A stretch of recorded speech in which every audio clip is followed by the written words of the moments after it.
Apprends à désarmer les défenses d'une femme et à la conduire directement dans ton lit. Aujourd'hui, tu vas découvrir 3 déclencheurs précis qui la font baisser sa garde et te désirer sincèrement. Je te préviens, c'est un pur jeu stratégique. Rien à voir avec des bêtises mystiques. Prends stylo et papier. Tu vas vouloir reprendre et maîtriser chaque point dans le détail. Alors, mets un like si ce type de contenu te plaît. Et si vous êtes prêt à aller plus loin, je vous ai laissé un guide ultime dans les épinglés commentaires de cette vidéo. Maintenant passons à l'essentiel. Écoute-moi bien, frère, je vais être direct avec toi. Le premier déclencheur qui fait qu'une femme baisse complètement ses défenses est quelque chose que la majorité des hommes ne comprennent jamais, son besoin désespéré de se sentir validé. Et je ne parle pas d'une validation superficielle, comme lui dire simplement qu'elle est jolie. Je parle de quelque chose de bien plus profond et stratégique. Écoute-moi bien. Une femme ne se livrera à toi que si, en le faisant, elle a l'impression d'avoir gagné quelque chose de précieux, comme si coucher avec toi constituait une victoire pour elle, et non une perte de pouvoir. C'est fondamental. Je vais t'expliquer pourquoi avec un exemple de ma vie que je n'oublierai jamais. Il y a quelques années, j'ai rencontré une femme qui, je te l'avoue, ne m'inspirait pas cette étincelle particulière. La chimie n'était tout simplement pas là. Après plusieurs rendez-vous, j'ai décidé d'être honnête et je lui ai dit clairement « Tu sais quoi ? Je pense que nous ne sommes pas compatibles. Il vaudrait mieux que chacun suive son chemin. » Simple, direct, sans détour. Tu sais ce qui s'est passé ? Quelque chose qui m'a complètement surpris. À cet instant précis, elle s'est littéralement transformée. Elle s'est mise à supplier que nous restions ensemble, essayant de me convaincre de retenter une fois de plus. Je l'ai vue presque au bord des larmes, désespérée de me prouver que je me trompais. Et oui, frère, ce qui devait arriver, arriva cette nuit-là. Qu'est-ce qui a tout changé ? Simple. En retirant mon intérêt, en refusant cette validation qu'elle attendait, j'ai activé quelque chose de primitif dans son cerveau. Soudain, me conquérir est devenu une forme de soumission. Je n'étais plus l'homme qui la poursuivait, mais le prix qu'elle devait gagner. Voilà une vérité que personne ne te dira. Les femmes sont programmées pour rechercher des hommes qui élèvent leur statut social. C'est un pur instinct de survie. Quand une femme sent que coucher avec toi la positionne socialement mieux, comme quelqu'un capable de conquérir un homme de valeur, c'est là que ses défenses s'effondrent. Pense-y ainsi. As-tu déjà vu une femme se vanter discrètement de sortir avec quelqu'un de réussi, d'attirant ou de reconnu? Bien sûr. Ce n'est pas un hasard. C'est une stratégie de survie gravée dans son ADN. Machiavel le comprenait parfaitement quand il écrivait sur le pouvoir et la perception. Ce n'est pas suffisant d'être précieux. Tu dois être perçu comme tel, et plus important encore, perçu comme légèrement inaccessible. La clé est là. Ne t'avoue jamais désespéré à la poursuite d'une femme. Deviens plutôt l'homme qu'elle doit conquérir pour se sentir victorieuse. Travaille ton physique, ta carrière, tes projets. Développe cette confiance authentique qui vient de l'homme qui construit quelque chose de significatif de ses propres mains. Une fois que tu y arrives, que tu intègres vraiment que ton temps et ton attention ont de la valeur, quelque chose de magique se produit. Elle commencera à travailler pour obtenir ton approbation au lieu que ce soit toi qui la cherches. Mais attention, ce n'est que le premier déclencheur. Le deuxième est encore plus puissant et concerne ce que les femmes craignent plus que tout au monde, la concurrence.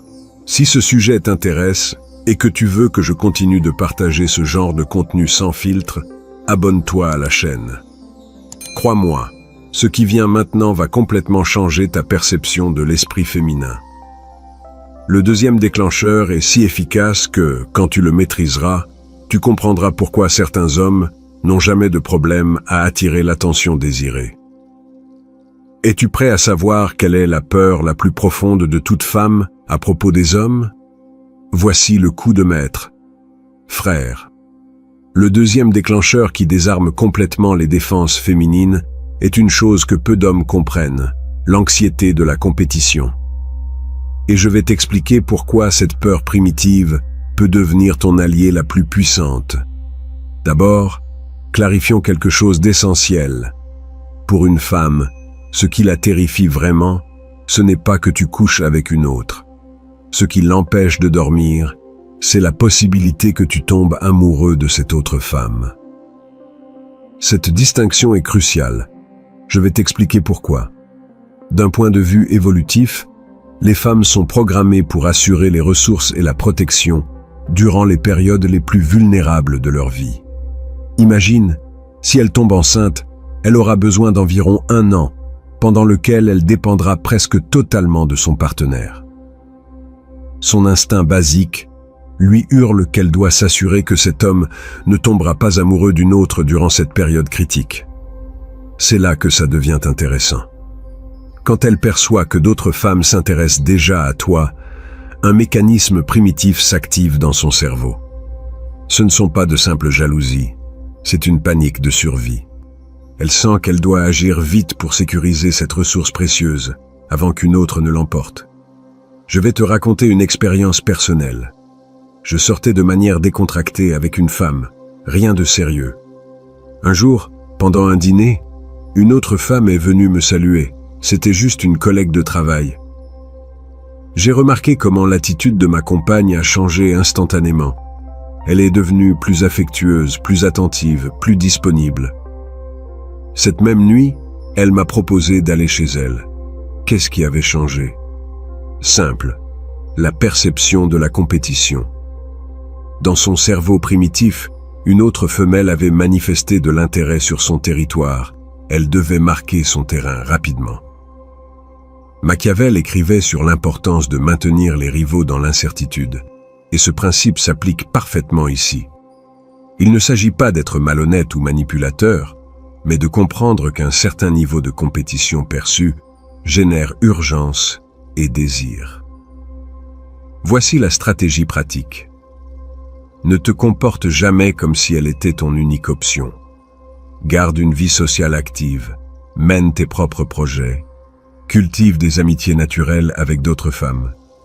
Ce n'est pas pour tromper, mais pour être authentiquement un homme qui a des options et ne dépend pas émotionnellement d'une seule personne. Les femmes ont un radar exceptionnel pour détecter la désespérance, mais aussi pour détecter l'abondance. Quand elles perçoivent que tu es le genre d'homme qui peut facilement attirer d'autres femmes, tu prends automatiquement de la valeur à leurs yeux. Exemple concret. La prochaine fois que tu sors avec une femme, évoque naturellement une anecdote qui implique une autre femme, sans en faire trop. Par exemple, ma collègue Marie m'a parlé l'autre jour, ou une amie m'a recommandé ce restaurant. Ce sont des allusions naturelles qui montrent que tu as des femmes dans ta vie, sans paraître être un séducteur bas de gamme. La clé, c'est la subtilité. Le but n'est pas de la rendre toxiquement jalouse ou insécure, mais d'activer cet instinct primaire de compétition qui la pousse à t'évaluer plus haut. Quand une femme sent qu'elle doit rivaliser pour ton attention, elle te perçoit automatiquement comme plus précieux. Mais fais attention, frère, ce pouvoir vient avec une responsabilité. Utiliser la compétition de manière éthique signifie que tu dois être réellement précieux, pas seulement en donner l'illusion. Travaille à devenir l'homme pour lequel il vaut la peine de rivaliser.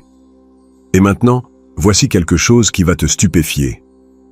Ce deuxième déclencheur devient exponentiellement plus puissant quand il est combiné avec le troisième. Le troisième déclencheur touche à quelque chose d'aussi primitif que puissant, qui changera complètement ta vision des interactions féminines. Es-tu prêt à découvrir ce qui motive vraiment une femme lorsqu'elle choisit avec qui elle veut construire sa vie? Parce que c'est précisément ce que nous allons révéler maintenant. Voici la vérité la plus crue que tu entendras aujourd'hui, frère. Le troisième déclencheur qui désarme les défenses féminines est quelque chose que la société moderne préfère ignorer. mais qui coule dans les veines de chaque femme, l'instinct primitif de procréation. Et quand tu le comprends bien, tu détiens la clé pour saisir pourquoi elles agissent comme elles le font.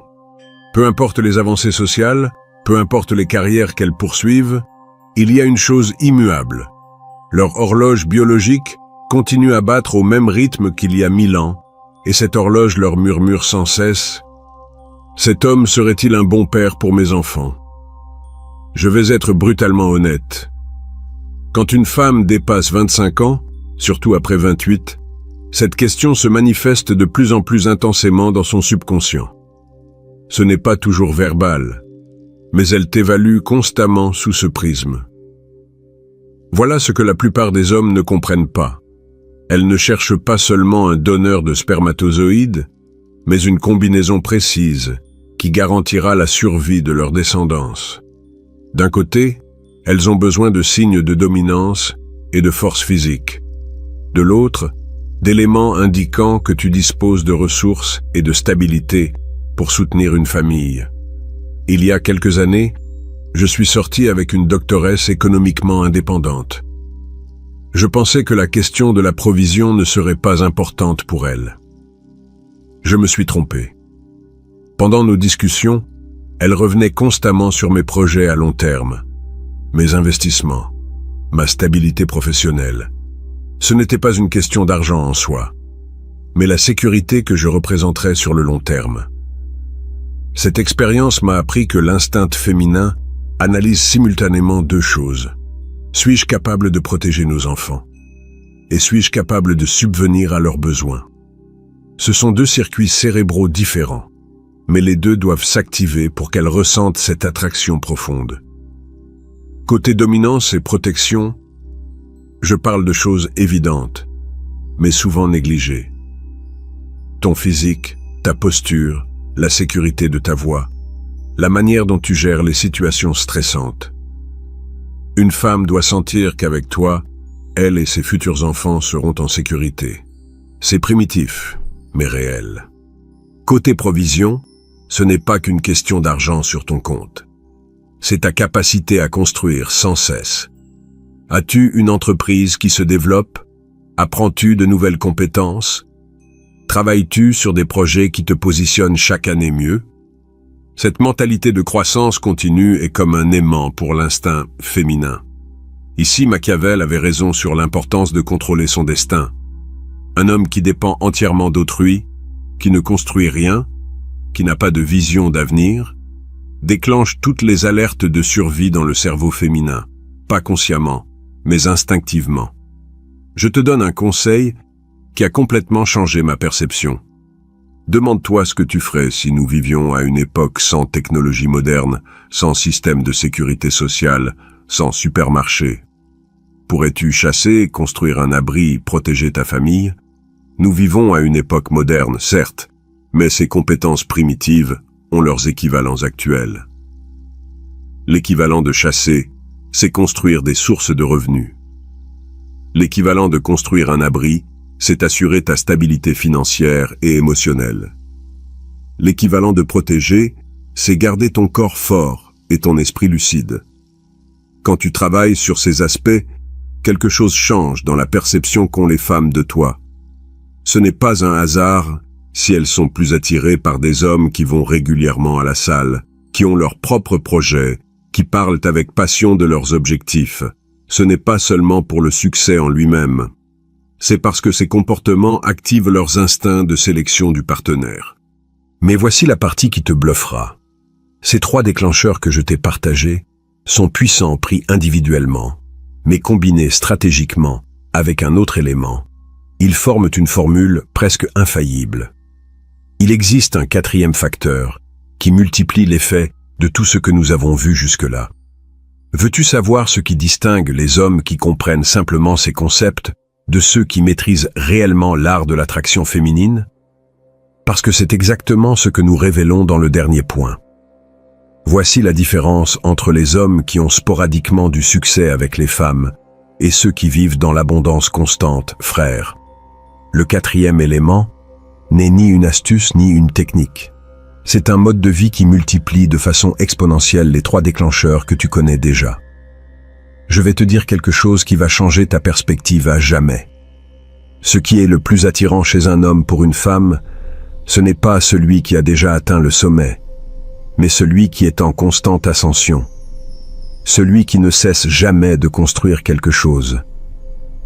Permets-moi de t'expliquer cela avec la plus grande clarté. Quand j'étais plus jeune, je pensais que le succès avec les femmes arrivait quand tu avais assez de quelque chose. Assez d'argent, assez de muscles, assez de statut. Je me trompais complètement. La magie ne réside pas dans ce que tu possèdes, mais dans le fait de construire. Une femme peut être attirée par un milliardaire, mais elle s'obsède sur l'homme qui est en train de bâtir son premier million. Elle peut admirer un champion, mais elle tombe amoureuse du combattant qui s'entraîne chaque jour pour atteindre ce titre. Tu sais pourquoi? Parce que l'instinct féminin n'évalue pas seulement ton présent, il évalue ta trajectoire. Il y a quelques années, j'ai rencontré 2 hommes très différents. Le premier avait hérité d'une affaire familiale prospère, vivait confortablement, tout était réglé, mais il n'avait plus faim de croissance. Le second était un mécanicien qui montait son propre atelier, travaillant 12 heures par jour, réinvestissant chaque centime dans son entreprise. Devine qui avait le plus de succès avec les femmes. Le mécanicien, sans hésiter. La différence résidait dans l'énergie qu'il dégageait. L'héritier dégageait de la stagnation, le mécanicien une construction constante, du progrès, une vision d'avenir. Les femmes détectent cette énergie comme un radar. Voici la vérité stratégique. Quand une femme te voit construire constamment quelque chose, son cerveau primitif interprète que tu es en mode survie active, que tu es le type d'homme qui, face à n'importe quelle crise, trouvera le moyen de s'en sortir. C'est inestimable pour son instinct de sélection. Machiavel comprenait que la fortune sourit à ceux qui agissent constamment sur leur destin. Il ne suffit pas de réagir aux circonstances, il faut les façonner. Ce principe s'applique à ton développement comme homme. Tu ne peux rester immobile en espérant que les choses s'améliorent d'elles-mêmes. Je vais te donner des exemples concrets de construction constante que j'ai vu fonctionner. Ceux qui apprennent une nouvelle langue chaque année, ceux qui obtiennent des certifications améliorant leur position professionnelle, ceux qui investissent du temps dans un projet parallèle, ceux qui sculptent leur physique non par vanité mais par discipline personnelle. Peu importe ce que tu construis, ta carrière, ton corps, tes compétences sociales, ton entreprise, tes investissements, tes connaissances. Ce qui compte, c'est qu'il y ait toujours quelque chose, en cours, en croissance, grâce à ton effort conscient. Mais voilà la partie cruciale. Cela doit être une construction authentique, pas du théâtre. Les femmes ont un détecteur d'authenticité très développé. Elles savent faire la différence entre un homme vraiment engagé dans sa croissance et celui qui feint simplement une activité pour impressionner. La construction constante résout aussi un problème fréquent, la dépendance affective. Quand tu es focalisé sur construire quelque chose d'important, tu cesses d'être émotionnellement needy. Ton énergie est tournée vers tes projets, pas vers la recherche de validation extérieure. C'est un cercle vertueux. Plus tu construis, plus tu deviens sûr de toi. Plus tu es sûr, moins tu as besoin d'approbation féminine. Et paradoxalement, moins tu en as besoin, plus tu en obtiens. Je te donne un conseil pratique. Identifie 3 domaines de ta vie où tu peux appliquer une construction constante. Un domaine physique, ton corps, ta santé. Un domaine professionnel, ta carrière, tes revenus. Un domaine personnel, tes compétences, tes connaissances. Consacre du temps chaque semaine à chacun d'eux. Lorsque tu maîtriseras ce 4e élément et que tu le combineras aux 3 déclencheurs précédents, le besoin de validation, l'anxiété de la compétition et l'instinct reproductif, tu auras une compréhension du jeu féminin qui te placera dans une toute autre ligue. Mais laisse-moi te prévenir. Avec un grand pouvoir vient une grande responsabilité. Ce que je t'ai partagé ici n'est pas un ensemble d'astuces bon marché pour manipuler les femmes. C'est une connaissance profonde de la nature humaine qui doit être utilisée avec intégrité et respect. Le but n'est pas de collectionner les conquêtes, mais de devenir l'homme qui attire naturellement des femmes de qualité et peut bâtir des relations solides quand il le décide. Voilà la vraie maîtrise. Voici donc les 4 piliers, frères: validation, compétition, instinct reproductif et construction constante. À toi de les appliquer avec intelligence et honneur. Dans les commentaires, partage un conseil que tu donnerais à un autre homme qui commence ce chemin. Ton expérience peut changer la vie de quelqu'un. Et abonne-toi si tu veux plus de contenu sans filtre sur le véritable jeu de l'attraction.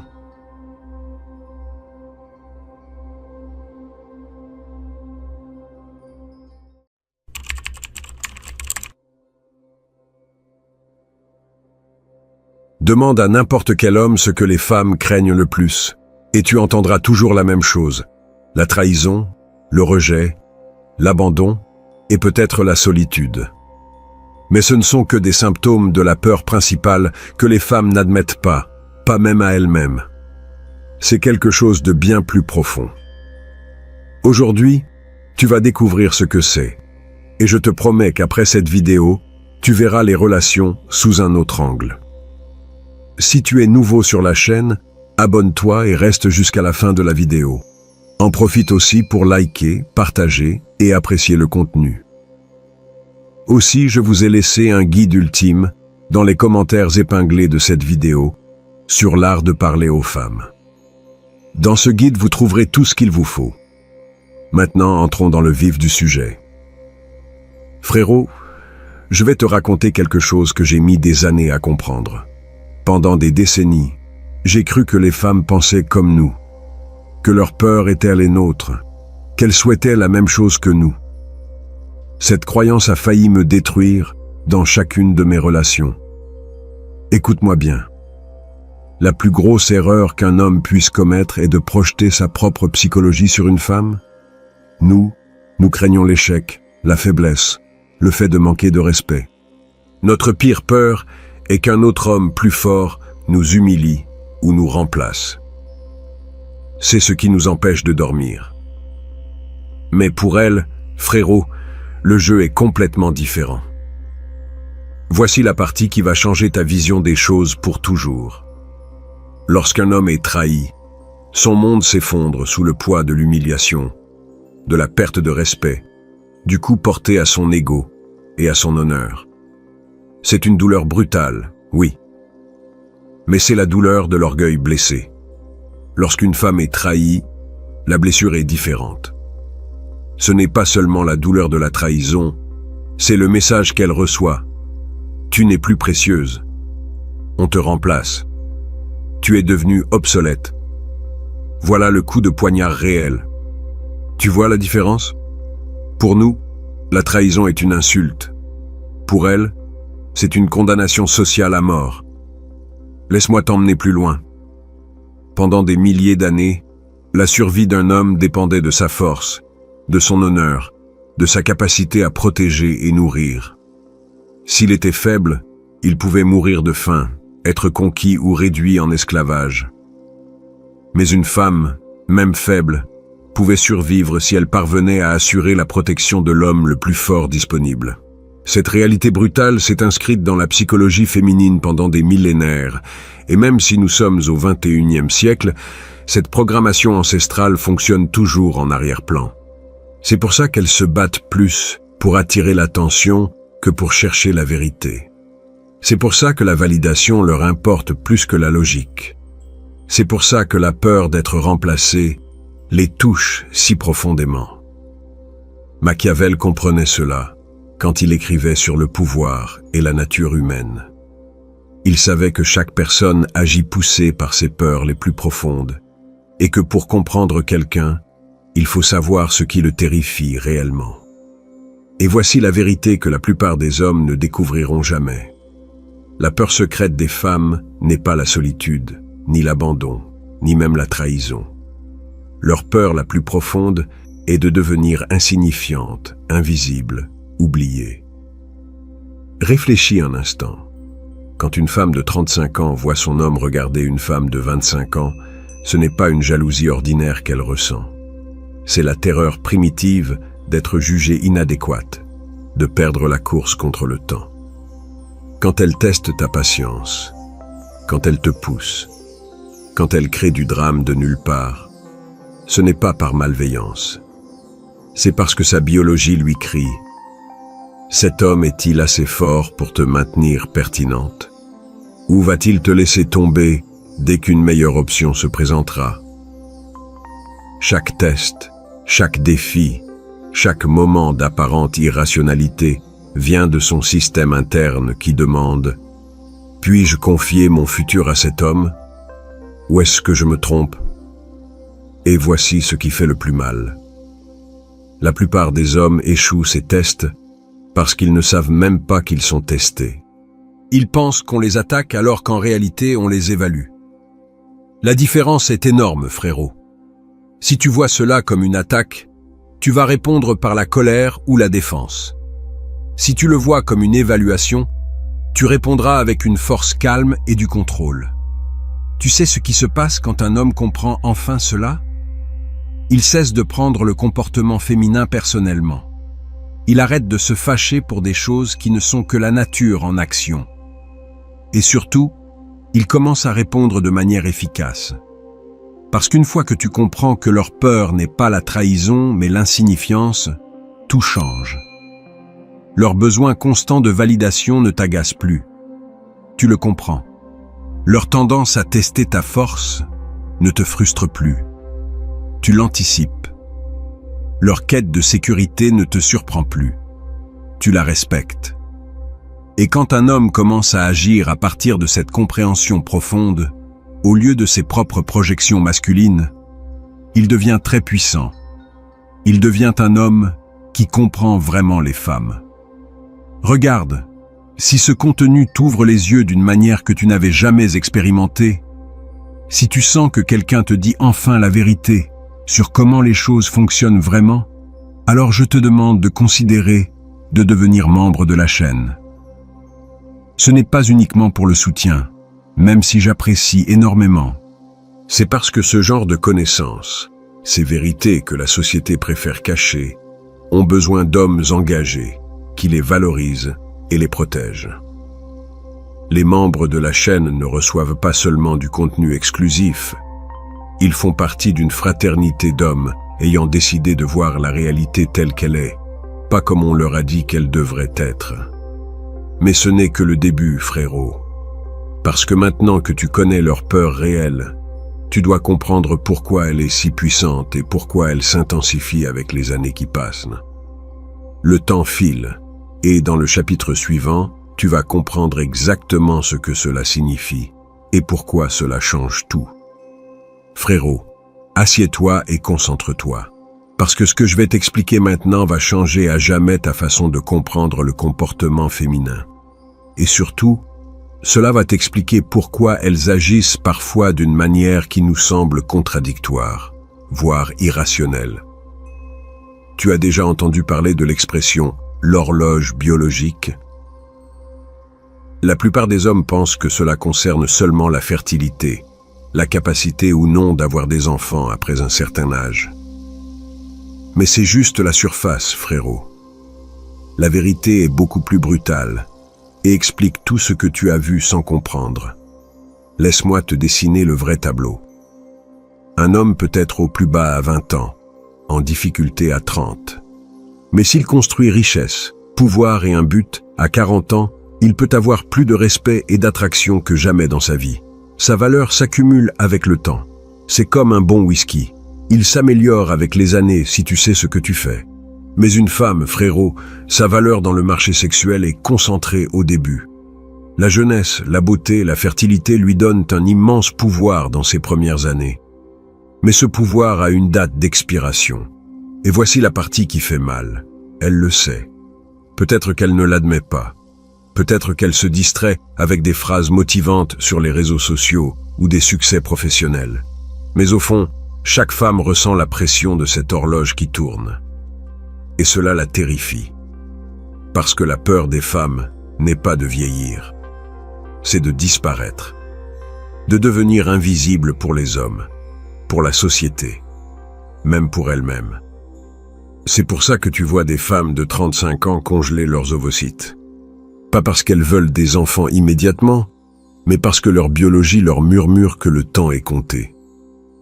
C'est pour ça que les femmes les plus libérées cherchent encore la validation, postent des photos bien après que les hommes ont cessé de les regarder. C'est pour ça que la panique de la quarantaine les frappe si durement. Et voici ce que la société ne veut pas que tu saches. On leur a menti. On leur a dit qu'elles pouvaient tout repousser. Famille, engagement, enfants. Poursuis ta carrière. Amuse-toi. Il y aura un moment pour tout ça. Mais la biologie ne négocie pas, frérot. La biologie ne se laisse pas convaincre par des discours motivants ou des hashtags d'empowerment. Regarde les chiffres. Aujourd'hui, les femmes rapportent plus d'anxiété et de dépression qu'aux années 50, malgré plus de liberté que jamais. Comment est-ce possible? Parce qu'on leur a dit d'ignorer leur nature. On leur a dit que rechercher le statut et l'indépendance les satisferait. Mais la nature est implacable. La psyché féminine a toujours été liée à la reproduction, à la validation et à la pertinence dans le marché sexuel. Et quand cela entre en conflit avec les mensonges modernes, le résultat est la panique. C'est pour ça que tu vois des femmes de 35 ans sur des applications de rencontres insister qu'elles sont fortes et indépendantes, mais secrètement désespérées de trouver un engagement. C'est pour ça que les femmes qui se disent empuissancées remplissent encore Instagram de photos provocantes. C'est pour ça que des phrases comme « Où sont tous les bons hommes ?» deviennent tendance chez les femmes de 30 ans. On leur a dit qu'elles avaient du temps, mais elles n'en ont pas. Et voici la partie controversée que personne ne veut dire à voix haute. Les hommes ont aussi cru ce mensonge. On nous a dit « Laisse les femmes vivre comme elles veulent, tout ira bien. L'égalité apportera l'harmonie. » Mais au lieu de ça, qu'avons-nous obtenu? Le chaos. Des femmes qui suivent un scénario que la biologie ne respectera jamais. Des hommes qui deviennent ta mère parce que les règles changent en temps réel. C'est comme dire à un soldat qu'il peut gagner une guerre en ignorant la gravité. Tu peux y croire jusqu'à ce que tu sautes d'une falaise. Les vérités ancestrales ne se contournent pas avec de bonnes intentions. Et la vérité ancestrale est celle-ci. Les femmes ont toujours utilisé la jeunesse et la beauté pour obtenir sécurité. Les hommes ont toujours utilisé la force et le but pour obtenir respect. Quand les femmes échangent leur jeunesse contre l'empowerment et que les hommes échangent leur but contre le confort, les deux perdent et les civilisations s'effondrent avec eux. L'ironie amère, c'est qu'on a promis la liberté aux femmes. Mais beaucoup finissent enchaînés quand même. Enchaînés à des emplois de bureau qu'elles détestent. Enchaînés à une beauté qui s'estompe. Enchaînés au regret d'une famille qu'elles n'ont jamais fondée. C'est pour ça que la peur est si profonde. Ce n'est pas juste l'horloge biologique qui tourne. C'est la prise de conscience que le scénario moderne était une arnaque et que la facture arrive toujours à la fin. Maintenant, frérot, imagine que tu es Machiavel observant ce jeu dans l'ombre. Il savait que le vrai pouvoir vient de comprendre la nature humaine, pas de la nier. S'il vivait aujourd'hui, il te dirait que la femme, qui nie sa nature temporelle, devient prévisible.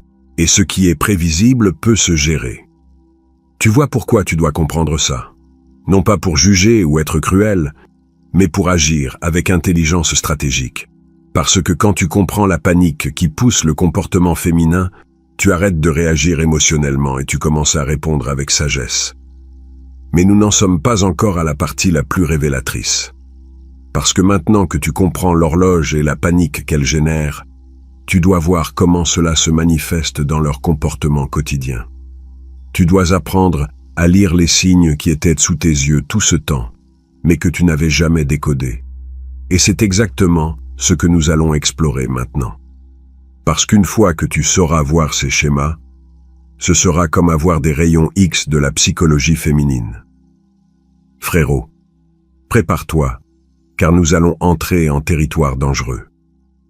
Je vais t'apprendre à lire les signes qui t'ont toujours entouré, mais que tu n'avais jamais interprétés correctement. Et une fois que tu sauras les voir, tu ne pourras plus ne pas les remarquer. Commençons par quelque chose que tout le monde a vu, mais que peu comprennent. L'obsession féminine pour la validation. Pourquoi crois-tu qu'une femme poste 20 photos sur Instagram avant d'en choisir une? Pourquoi elle vérifie compulsivement les commentaires? Pourquoi un jour sans like la met de mauvaise humeur? Les hommes pensent que c'est de la vanité, mais ce n'en est pas, frérot. C'est de la recherche de marché. Chaque like est un point d'information. Chaque commentaire une confirmation. Je suis toujours pertinente. Je suis toujours vue. Je n'ai pas disparu du radar. Regarde ça. Une femme peut avoir une carrière réussie, de l'argent sur son compte, une indépendance totale. Mais si sa dernière photo ne reçoit pas l'attention attendue, elle s'effondre émotionnellement. Pourquoi?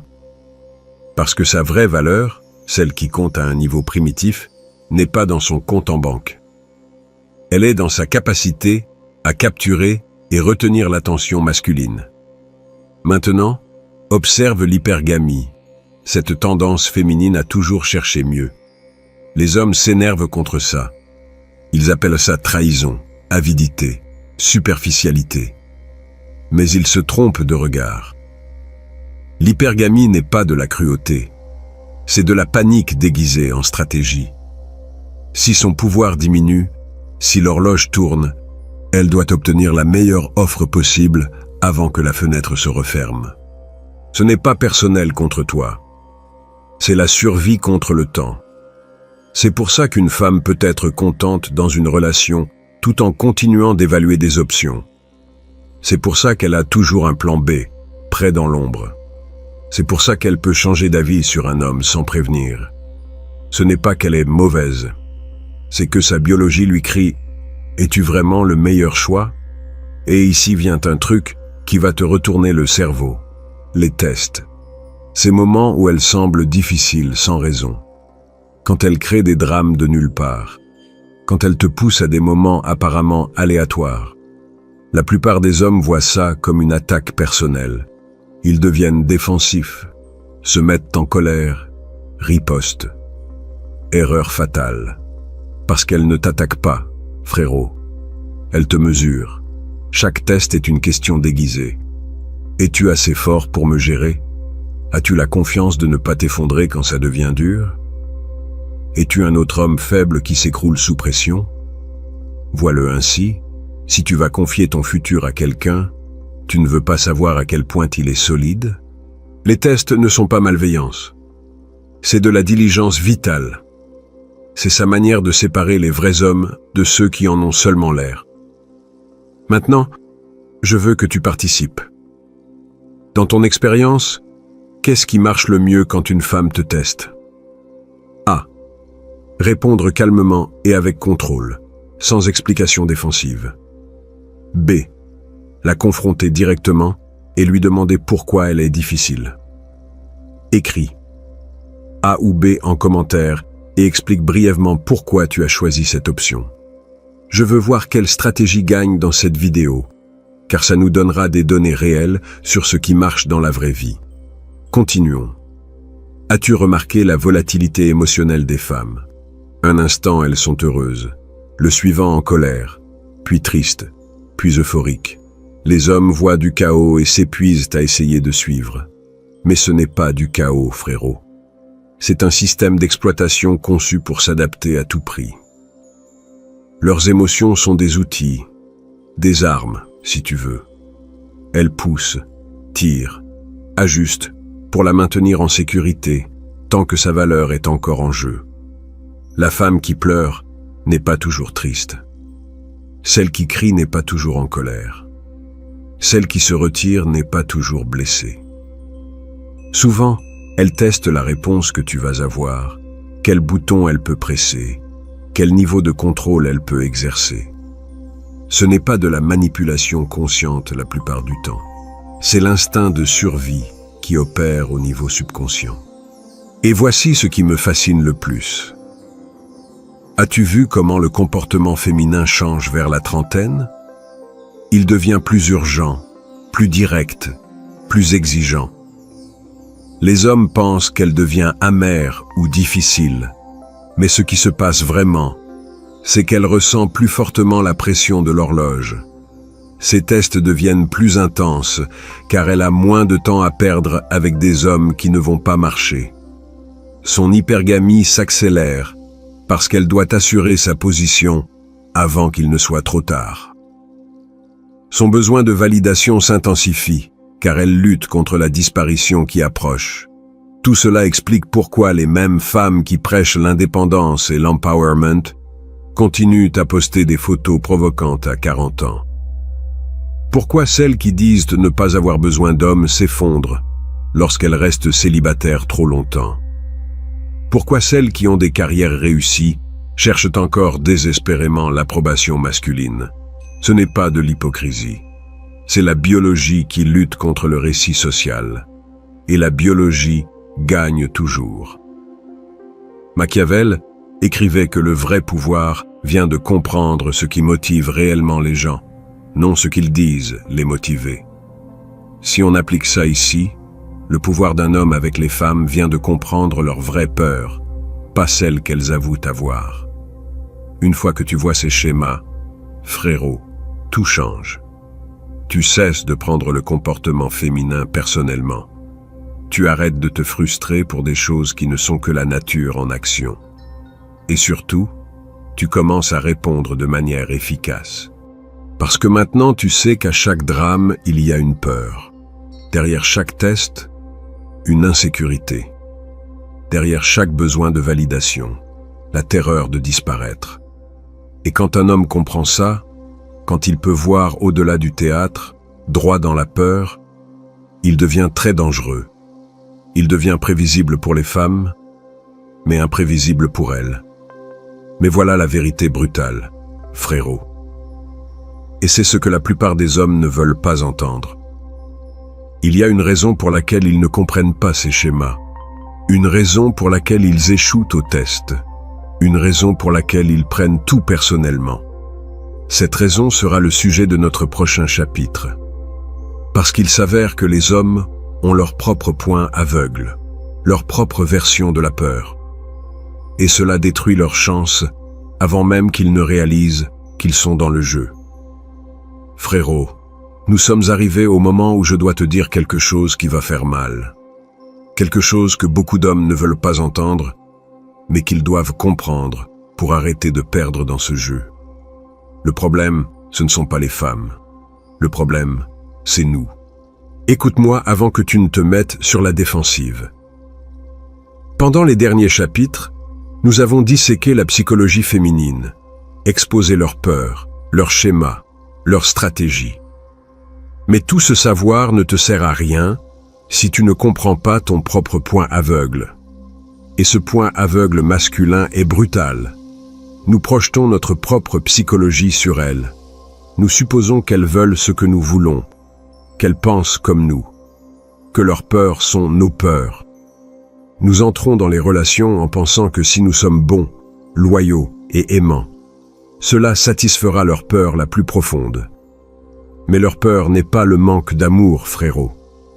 Leur peur, c'est l'insignifiance. Et l'amour sans force, sans leadership, sans capacité à les garder pertinentes, ne vaut rien pour elles. Je vais te donner un exemple qui va tout éclairer. Quand une femme te teste, quand elle te pousse ou crée du drame, quelle est ta première réaction? La plupart des hommes deviennent défensifs. Ils commencent à expliquer, justifier, essayer de raisonner avec elle. Erreur fatale. Parce que quand tu réagis ainsi, tu lui confirmes exactement ce qu'elle craignait. Que tu n'es pas assez fort pour la gérer.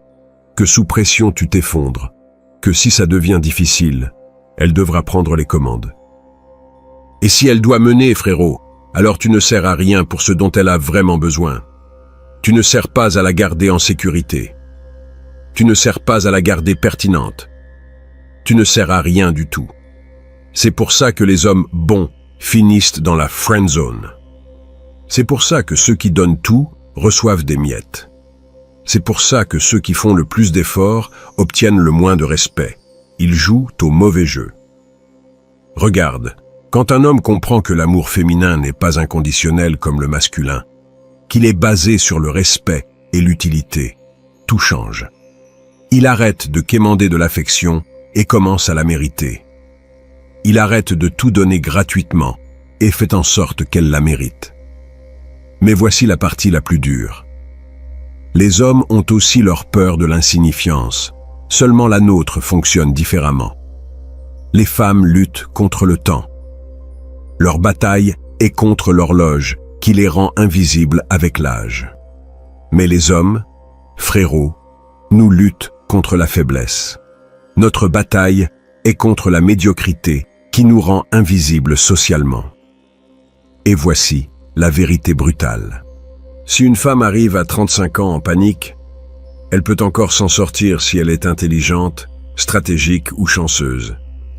Mais si un homme arrive à 35 ans, sans force, sans discipline, sans but, personne ne viendra le sauver. Personne ne s'en souciera. Il devient invisible, pas à cause de l'âge, mais à cause de l'insignifiance. Combien d'hommes connais-tu qui sont déjà des fantômes vivants? Invisibles au travail, invisibles pour les femmes, invisibles pour eux-mêmes, perdus dans la pornographie, les jeux vidéo, la malbouffe, les réseaux sociaux infinis. Ils ne se battent même plus. Ils ont déjà abandonné. Et voici la différence clé. La peur féminine au moins les pousse à agir, les fait chercher la validation, tester les hommes, courir après la sécurité. Mais la peur masculine, la plupart des hommes s'y noient en silence, la répriment avec des distractions, lui fuient au lieu de l'affronter. C'est pourquoi la société est pleine d'hommes faibles, d'hommes qui n'ont jamais travaillé un corps méritant le respect, d'hommes qui n'ont jamais développé une mission, d'hommes qui n'ont jamais appris la discipline, d'hommes qui attendent loyauté, sexe et respect juste pour exister. Puis ils s'énervent quand les femmes ne leur donnent pas. Mais la nature ne se soucie pas de tes sentiments, frérot. Les femmes ne se soucient pas de tes excuses. Et l'histoire ne se souvient pas des hommes faibles. Voici la dure conséquence. Les femmes craignent l'insignifiance liée à l'âge, mais les hommes craignent l'insignifiance liée à l'échec. Et l'insignifiance, c'est la mort, sociale, sexuelle, spirituelle. Si tu ne t'élèves pas, tu disparais. Point final. Alors cesse de te plaindre des peurs féminines. Arrête de pleurer parce que l'hypergamie existe. Arrête de regretter qu'elle t'ait quitté parce que tu as échoué ses tests. Au lieu de ça, comprends ceci. Les peurs des femmes ne sont qu'un miroir reflétant les tiennes. Leur peur de devenir invisible devrait te réveiller à ta peur de devenir insignifiant. C'est pour cela que la solution n'a jamais été de se plaindre de la nature féminine. La solution a toujours été de maîtriser la nature masculine. Devenir discipliné, dangereux, avec un but inébranlable. Devenir le type d'homme qu'on ne peut pas ignorer. Parce que voici la vérité. Les femmes peuvent s'effacer avec l'âge, mais les hommes forts ne font que devenir plus puissants en vieillissant. Machiavel comprenait que le vrai pouvoir ne vient pas de contrôler les autres, mais de se contrôler soi-même d'abord. Que tu ne peux pas diriger quelqu'un d'autre avant d'avoir appris à te diriger toi-même. Et que la personne qui maîtrise ses propres impulsions, ses peurs et ses faiblesses devient quelqu'un de redoutable. Sur quel chemin es-tu, frérot? Vas-tu vers la force ou vers l'insignifiance? Parce que tant que tu es concentré à changer les femmes, à te plaindre de leur nature, à attendre que le monde s'adapte à toi, tu perds un temps précieux. Un temps que tu pourrais utiliser à construire la version de toi que personne ne pourra ignorer. L'homme qui comprend cela arrête d'être réactif et devient proactif. Il cesse d'être victime et devient architecte. Il arrête d'espérer que les choses changent et devient le changement. Et quand un homme fait cette transition, quand il comprend enfin que son travail n'est pas de réparer les femmes, mais de s'élever lui-même, quelque chose de magique se produit. Les femmes commencent à le poursuivre au lieu de fuir. Pourquoi? Parce qu'il est enfin devenu la solution à leur peur la plus profonde. Il est devenu l'homme capable de les garder pertinentes, en sécurité, protégées de la terreur de l'invisibilité. Mais cela demande du travail, frérot. Cela demande de la discipline. Cela demande que tu cesses d'être l'homme que tu es pour devenir celui que tu dois être. Et ce processus, cette transformation de l'homme faible à l'homme fort, c'est précisément la conversation que nous aurons en conclusion. Parce que maintenant que tu connais la vérité sur les peurs féminines et les points aveugles masculins, il est temps de parler de ce qui compte vraiment. Que vas-tu faire à partir de maintenant? Frérot, nous sommes à la fin. Mais ce n'est que le commencement. Maintenant tu sais que la peur féminine n'est pas la trahison, mais l'insignifiance. Tu sais que tes propres projections t'ont saboté. Et tu sais que la seule issue est de construire une force qui te rende immunisé à l'invisibilité. La décision t'appartient. Rester invisible ou devenir inévitable. Arrête de te plaindre de la nature féminine et maîtrise la tienne. Si cette vidéo a changé ta perspective, partage-la et abonne-toi pour plus de vérité que personne d'autre n'ose révéler. Maintenant, aide les autres hommes. Dans les commentaires, laisse le meilleur conseil que tu donnerais à un frère qui perd dans le jeu des relations. Ton expérience peut sauver un autre homme de l'erreur que tu as déjà commise.